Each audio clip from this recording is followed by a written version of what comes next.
ఏం చేస్తున్నావు? Time pass అంటే టైం ఖర్చు కావట్లేదు, అందుకని నీ పనికి మాలిన పనులు పెట్టుకొని కాలాన్ని ఖర్చు పెట్టుకుంటున్నాను. అరే లోకస్తుడు ఆ మాట అంటే అర్థం ఉంది, ఎందుకంటే వాడి టైము వాడి కాలం ఏమైపోతుందో వాడికి తెలియదు. కానీ క్రీస్తు రక్తంలో కడగబడి కర్తవ్యం, జీవితం, భవిష్యత్తు, బాధ్యత అన్నీ ఎరిగిన మనం టైం పాస్ చేయడం ఏంటి?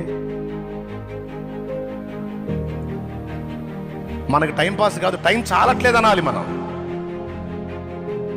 నాకు టైం సరిపోవట్లేదు అనాలి, సరిపోలేదు అనాలి. టైం పాస్ అంటే అర్థం ఏంటి?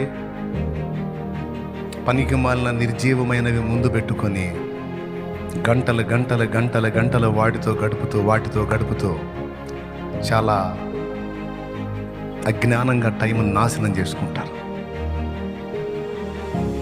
కానీ గతించిన కాలాల్లో అట్లా లేరు. స్త్రీలు పురుషులు ఇద్దరు కూడా మనకి ఇవ్వబడిన జీవితం చిన్నది.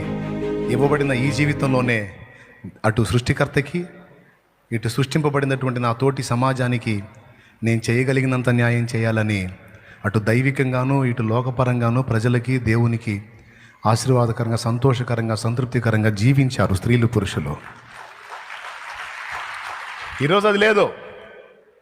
మనుషుల మైండ్ మారిపోతుంది.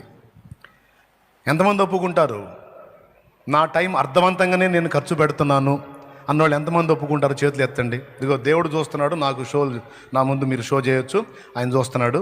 నా టైం మాత్రం అర్థవంతంగా ఖర్చు పెడుతున్నాను, ఎక్కడ వేస్ట్ కావట్లేదు అని అంటే చేయ. టైం పాస్ చేయొద్దు, టైంని సద్వినియోగం చేయి. ఓకే? దేవుడు నీకు ఇచ్చిన ఆయుష్ ఇంత కాదు, ఇంత చిన్నది.